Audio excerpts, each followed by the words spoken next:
pessoal, sejam bem-vindos ao Viver Bem. No programa dessa semana, a gente está recebendo o Dr. Edson Raposeiro, que é médico e especialista aqui da Santa Casa e do São Saúde. Doutor, muito bem-vindo, obrigada pela sua presença.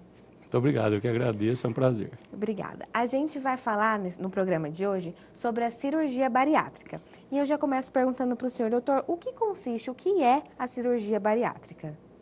Bom, a cirurgia bariátrica é um procedimento médico cirúrgico que visa tratar uma das doenças importantes aí do nosso século, né, que é a obesidade. Essa cirurgia, ela muda o trato gastrointestinal do paciente, tem alguns tipos que depois a gente vai falar, e com essa mudança, o paciente consegue perder peso de uma maneira considerável para melhor qualidade de vida. Certo.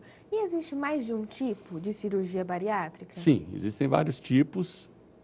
Desde que começou a surgir a cirurgia bariátrica, alguns anos atrás, já tiveram vários tipos de cirurgia, que algumas até caíram por terra.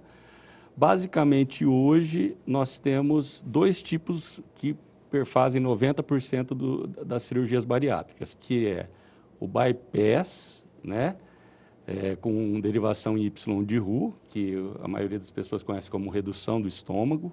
É aquela cirurgia onde você deixa o estômago bem pequenininho, grampeando e separando o estômago maior e fazendo uma passagem do estômago pequenininho para o intestino, com pequeno desvio intestinal.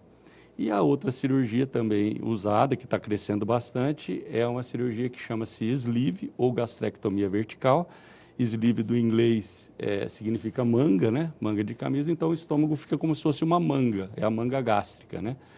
E essa cirurgia não mexe no intestino.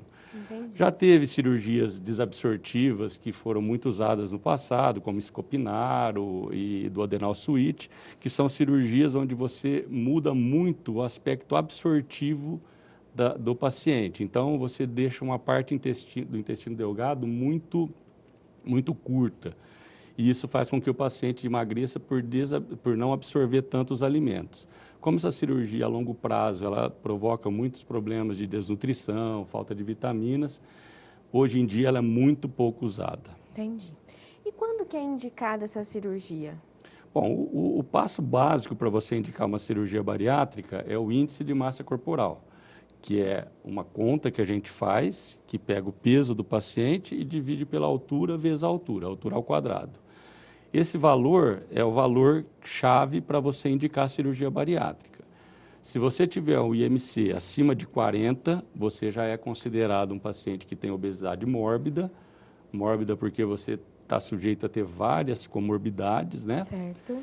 Ou então já está indicado, já pode se indicar a cirurgia. Ou então com o IMC entre 35 e 40, onde você tem uma obesidade considerada grau 2, né? Certo. E com alguma comorbidade que justifique o procedimento, cujas principais são hipertensão arterial e diabetes.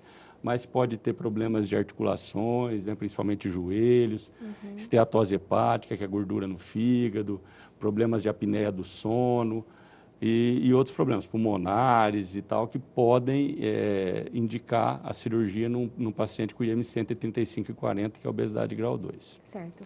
O senhor destacou agora há pouco que a maioria das cirurgias hoje elas estão divididas em dois tipos, né? Cerca de 90%. Como que a gente faz essa diferença? Como o senhor sabe que tal paciente é melhor a cirurgia 1 ou tal paciente é a cirurgia 2? Isso depois de você fazer toda a avaliação do paciente, os exames, né?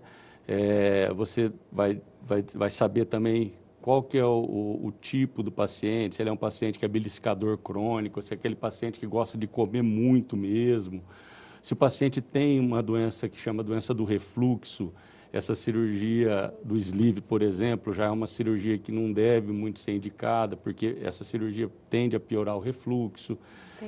Se o paciente tiver diabetes, por exemplo, o bypass é uma cirurgia que tem um efeito melhor no diabetes, que tende até a curar o diabetes em alguns casos, né? Ou diminui bem o uso de medicações. Então, você tem que fazer um balanço de todos os exames e e uma história bem detalhada do paciente, para você então decidir qual cirurgia, e conversando com ele também, né? Para decidir qual seria a melhor cirurgia. Certo. E quais são os passos que antecedem esse procedimento cirúrgico? Bom, esse paciente ele tem que ser muito bem preparado, né? E isso não é da noite para o dia. Depois de você conversar bastante com o paciente, ter o índice de massa corporal adequado, ter uma obesidade acima de 5 anos, ter tentado o tratamento clínico por pelo menos 2 anos, ele vai fazer uma série de avaliações com uma equipe multidisciplinar, né, além de alguns exames, né, que a gente sempre pede, endoscopia, para ver se tem aquele bactéria, o Helicobacter pylori, para a gente tratar antes, ou se tem algum problema no estômago, né, alguma úlcera, algum outro problema que impeça a cirurgia. Um ultrassom de abdômen, para ver se ele tem gordura no fígado, né, que é a esteatose hepática, se ele tem cálculo de vesícula, que você pode associar no mesmo procedimento à retirada. Vários exames de sangue, né, com todos aqueles coagulograma, os exames de hepatite, de AIDS e tal. E 5 avaliações básicas que a gente pede: psicólogo, né, nutricionista, endocrinologista, que seria o médico que cuida da parte de obesidade no tratamento clínico, o cardiologista, lógico, porque esse paciente vai ser submetido a um procedimento cirúrgico com anestesia geral, e o cirurgião vascular, principalmente para prevenção de tromboses e embolia pulmonar, que é um dos riscos assim mais temidos numa cirurgia bariátrica. Isso demora mais ou menos em torno de 3 meses, às vezes mais, depende de cada paciente. E o senhor tem percebido que diminuiu a faixa etária das pessoas que procuram? Sim, sim. A gente percebe que a gente tem pego bastante pacientes adolescentes, inclusive. Eu já tive a oportunidade de operar alguns pacientes com menos de 18 anos. Hoje, a Sociedade Brasileira de Cirurgia Bariátrica libera a cirurgia, o procedimento a partir dos 16 anos, mas claro que isso tem que ser muito bem conversado com os pais, com a família. Mas a gente tem notado que as pessoas mais jovens, acho que pelo próprio erro alimentar, falta de atividade física, muito computador, muito celular, muita tela, né, que a gente fala, estão deixando de fazer as atividades físicas que a gente fazia quando a gente era adolescente, na nossa época, quando era criança, né, que as brincadeiras eram muito mais de atividades, né? Hoje, a gente tem visto uma população jovem muito sedentária e Isso tem aumentado. É preocupante, né? Isso é muito preocupante. Doutor, e como é que o senhor explica para uma pessoa que é capaz de comer muito, assim, comer feijoada, tomar cerveja, comer o doce depois, que depois da cirurgia ela não vai poder comer mais tudo isso, ela não vai conseguir comer mais tanto assim? Na realidade, não sou só eu que falo isso, né? A equipe toda já começa. Aliás, o paciente, quando ele me procura, né, para fazer uma cirurgia bariátrica, ele já tentou de tudo, né? Ele já tentou várias dietas, ele viu que ele não consegue mesmo perder peso. Ele está tendo muita dificuldade, né, com algumas comorbidades, já está começando a ficar hipertenso, já está começando a ficar diabético, problema no joelho, aí ele quer fazer atividade física, não consegue. E aí todos nós começamos a falar para ele que uma coisa que ele já meio que sabe quando ele chega no consultório, né? E o que a gente entende é que esse paciente ele é uma fase, né? Ele não vai assim nunca mais vai poder comer. Ele vai comer de tudo. Depois do 6º mês de cirurgia, teoricamente, tudo está liberado para ele. Vai depender muito dele, se ele vai querer continuar sem esses alimentos muito calóricos, né? Mas ele vai conseguir comer de tudo, mas não na quantidade e no tempo que ele come. Então, eu sempre falo para o paciente, a refeição para o paciente que fez cirurgia bariátrica é um momento que ele tem que ter tempo. Não adianta a gente, que essa correria do dia a dia, chega lá, eu tenho 15 minutos de almoço. O paciente bariátrico não consegue fazer refeição nesse tempo. Então, ele tem que mastigar bem, ele tem que dar um tempo, ele não pode tomar muito líquido durante a refeição, ele tem que dosar bem o que ele vai comer, de proteína, de carboidrato e tal, de gordura. E ele na cirurgia também, a gente mexe com uma parte hormonal. O hormônio alguns hormônios do apetite, né, que abre o apetite, e hormônios da saciedade. Era isso que eu ia falar, inclusive, muitos não conseguem comer muito, né, Exato. depois E também da não cirurgia. tem aquela fome, e a saciedade vem mais rápido. Um paciente com estômago normal, ele come um pouquinho, ele não se sente saciado, ele tem que comer uma quantidade grande para o cérebro, para o estômago mandar uma mensagem para o cérebro que ele está satisfeito. Quando você está com o estômago pequeno e tem esses hormônios alterados na cirurgia, né, que é a grelina, o peptídeo YY, tem alguns hormônios, ele comendo um pouco, ele já tem essa mensagem de saciedade, então ele já se sente satisfeito. Então ele não fica com aquela ansiedade, eu quero comer mais, ele tem essa saciedade. O senhor falou de ansiedade, é um fator que está diretamente ligado com a questão da obesidade também? Sim, ansiedade, fator genético, tem os próprios hábitos do dia a dia, né? Hoje em dia a gente vê muito fast food, muita comida processada, aquilo que eu estava falando agora há pouco dos adolescentes, ninguém mais faz atividade física, é o controle remoto da TV, é o portão eletrônico, né? Tudo é muito fácil hoje, tudo para você não fazer exercícios, né?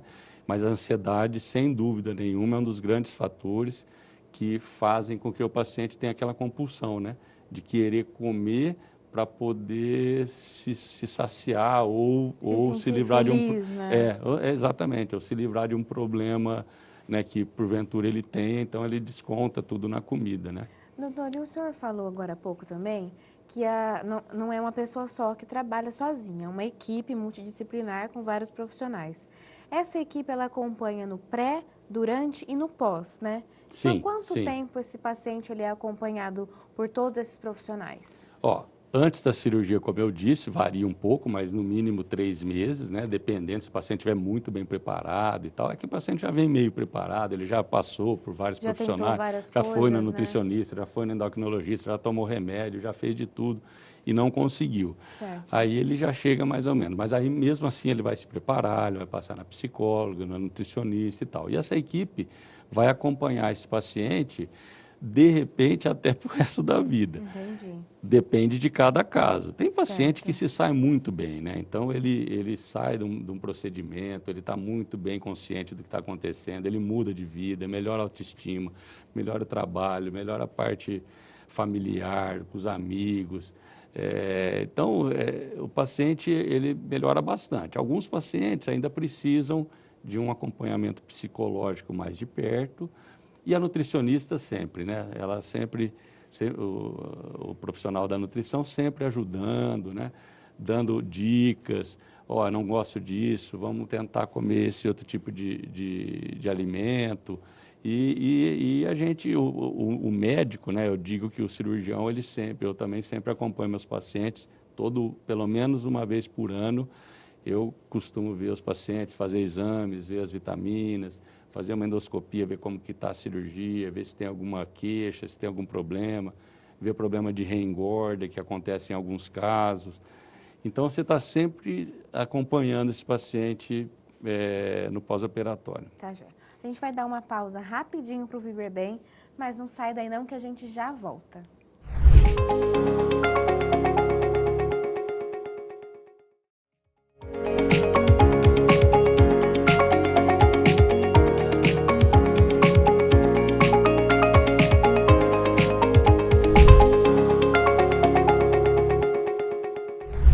Pessoal, a gente está de volta com o Vir Bem. Nessa semana a gente está recebendo o Dr. Edson Raposeiro e no programa de hoje a gente está falando sobre a cirurgia bariátrica. Doutor, eu já volto te perguntando então, como que é classificada a obesidade? Bom, então, como eu disse anteriormente, a obesidade é classificada pelo índice de massa corporal, que é uma conta simples que a gente faz, qualquer um pode fazer em casa, pegar o peso e dividir pela altura ao quadrado, altura vezes a altura. Se esse valor for entre 20 e 25, a pessoa está no peso ideal. 25 a 30, a gente considera como sobrepeso, ainda não é obesidade. A obesidade começa a partir do IMC de 30. Entre 30 e 35, obesidade grau 1. 35 a 40, obesidade grau 2. E acima de 40, obesidade mórbida. A gente também classifica os superobesos, né? Acima de 50, o IMC superobeso. e acima de 60, super obeso. Que são aqueles pacientes que têm um índice de massa corporal bem avançado. As pessoas, elas costumam emagrecer muito depois da cirurgia? A média de perda de peso é em torno de 40%. Tá? Então, você pegar um paciente de 100 quilos, uma mulher de 1,5 m com 100 quilos, ela é uma obesa mórbida, tem o IMC acima de 40, porque ela tem a estatura baixa, né? Ela vai perder, em média, no prazo de 1 ano a 1 ano e meio, 40 quilos, ou seja, 40%. Mas isso tudo não é uma ciência exata, isso é variável, depende de cada organismo, depende se a pessoa vai aderir certinho ao tratamento, se a pessoa vai fazer atividade física pós-cirurgia. A gente sempre fala que a cirurgia bariátrica não é um milagre, é uma ajuda muito grande que o médico dá para o paciente. Certo. Ele tentar e conseguir emagrecer e manter esse peso, mas ele tem que ajudar bastante também no pós-operatório. E o que as pessoas têm que fazer no pós-operatório? Então, além de continuar o acompanhamento multidisciplinar com o médico, com o nutricionista, alguns casos com psicólogo e tal, ele tem que seguir a dieta que o nutricionista vai passar para ele. Ele tem que mudar de hábitos, ele tem que começar a fazer atividade física, parar de ser sedentário. Ele tem que trocar os alimentos processados pelos alimentos mais saudáveis, evitar refrigerantes, não comer excesso de açúcar, não partir para o alcoolismo, que às vezes, infelizmente, tem alguns pacientes que trocam de compulsão, eles param não conseguem comer, mas começam a beber excessivamente. E isso, além do alcoolismo, que é prejudicial, também é um ganho de calorias grande, o paciente pode engordar.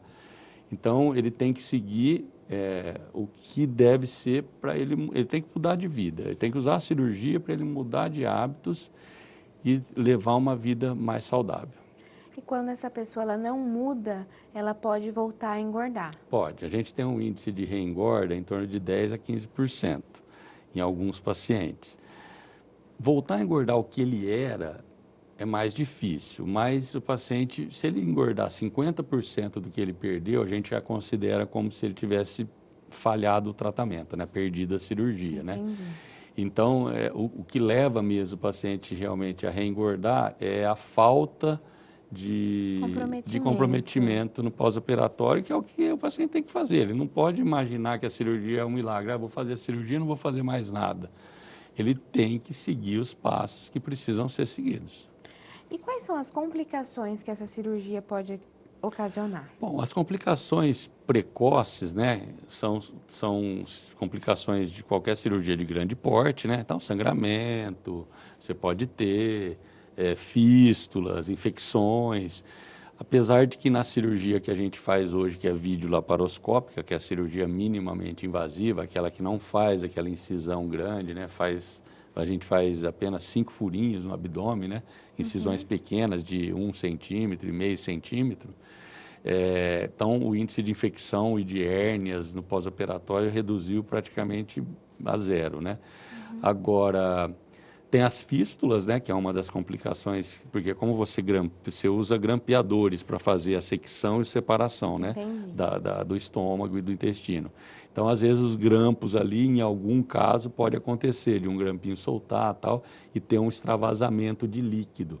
Isso está descrito, infelizmente, menos de 1% dos casos, né, que é também a mortalidade desses casos, de 0,1 a 1, nem 1% de mortalidade.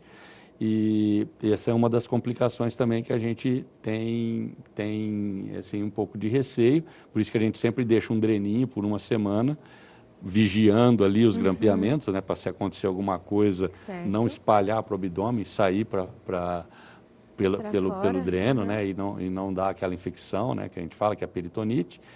E uma das grandes complicações que a gente tem, assim, medo mesmo, é a embolia pulmonar, que é quando forma um trombo, né, principalmente nos vasos da panturrilha, da perna, e que escapa um trombo desse que vai para o pulmão e entope uma artéria pulmonar, provocando um infarto do pulmão, né? E se for um infarto maior, tal, pode até matar o paciente. Por isso que a gente se preocupa muito, faz avaliação do cirurgião vascular antes, usa meias elásticas no pós-operatório, pelo menos durante 30 dias. Tem uma bota pneumática, que é uma bota que fica ligada na energia, fazendo movimento de contração e retenção, para que o paciente, e usa a enoxaparina, que é a substância que deixa o sangue mais fininho, para evitar essa complicação que é muito temida. Entendi.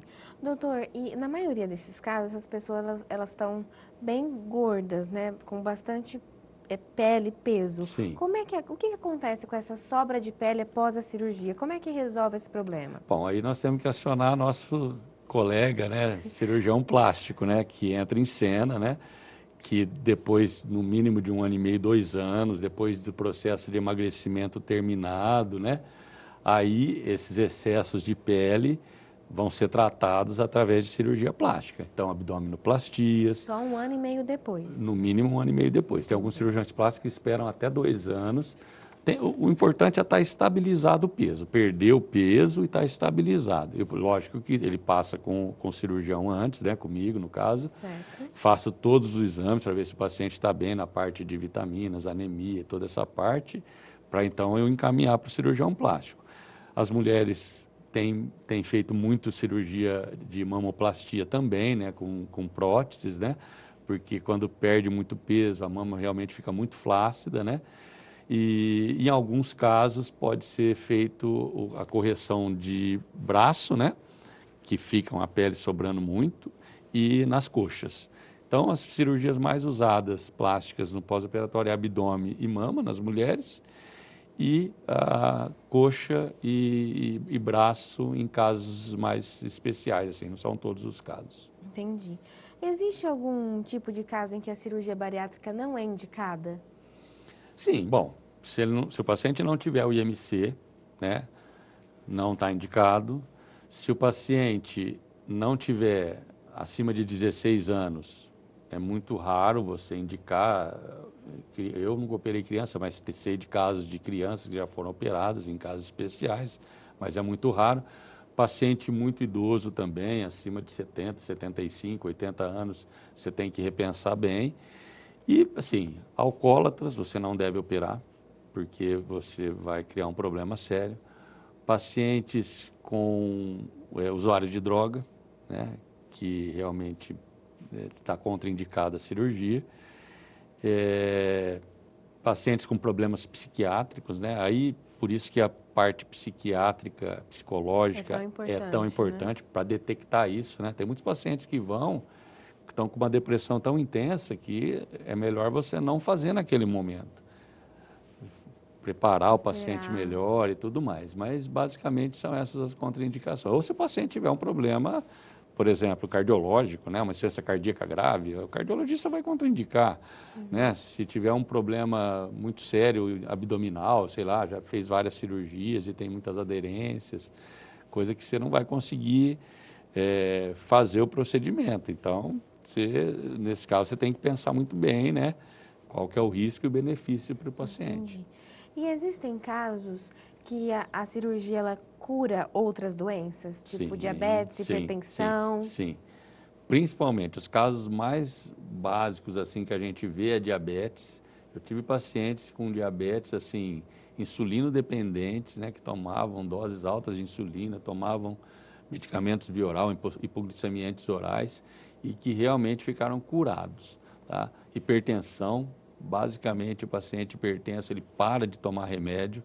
Isso é o que acontece na maioria. Lógico que tem casos que o paciente pode reduzir a dose. Eu tomava 4 remédios de pressão, passa a tomar 1 comprimidinho só. Eu tomava insulina e hipoglicemiante oral, parei com a insulina e fico só com hipoglicemiante oral. Mas a cirurgia ela tem esse feeling de curar mesmo, né, o diabetes principalmente. E existe uma diferença no número de homens e mulheres? O senhor vê que o senhor tem operado, tem visto mais pacientes mulheres ou homens? Mais mulheres. A gente opera mais mulheres. Desde que eu comecei a operar, lá na década de 2000, 2000 e pouco, realmente, se for contabilizar, eu acho que 3 para 1 aí, vamos colocar, de mulheres em relação aos homens. Mesmo porque elas procuram mais, são mais vaidosas, a mulher realmente ela se preocupa mais com isso, né? Com o peso, né? com a saúde, com a autoestima, com a estética.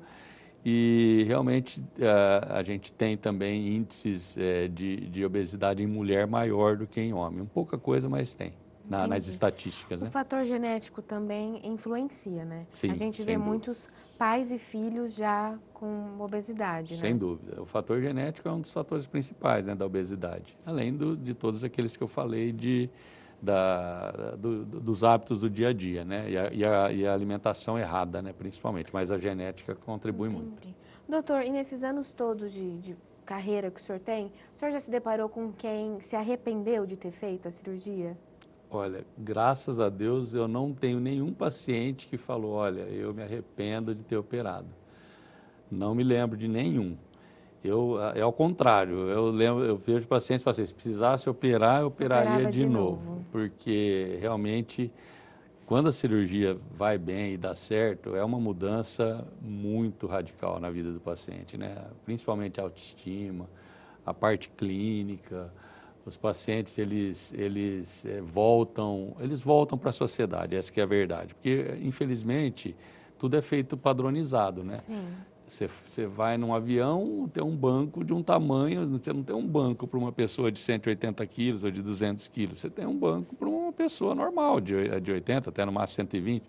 Então, as pessoas acabam voltando para a sociedade, né?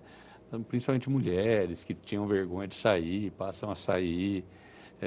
Voltam a ter relacionamentos. Então, a grande maioria esmagadora, eu realmente não lembro de nenhum caso de alguma pessoa que se arrependeu. Realmente, elas se sentem muito bem com o pós-operatório. Então, tá já. Doutor, a gente está chegando ao fim do Viver Bem. Eu agradeço mais uma vez a sua presença aqui, a sua participação. Obrigado, eu que agradeço. E para encerrar o programa de hoje, eu queria que o senhor deixasse um recadinho para o pessoal de casa que está assistindo a gente. Tentem melhorar seus hábitos de vida, tentem ter hábitos mais saudáveis, se alimentar melhor, comer menos alimentos processados, né? Refrigerantes e comidas, né, que realmente não são naturais. Façam atividade física e, se precisarem de alguma coisa, né, em relação à cirurgia bariátrica, não é mais aquele mito. A cirurgia bariátrica hoje é uma cirurgia como outra qualquer, feita por videolaparoscopia e já em outros centros, né, que nós não temos aqui, mas por robótica também. E é uma cirurgia que, como outra qualquer, onde você vai se beneficiar bastante. Tá, joia. Muito obrigada, viu? Obrigado. Pessoal, o Viver Bem de hoje está ficando por aqui, mas não fica triste não, que na semana que vem a gente tem um encontro marcado. Beijos e saúde!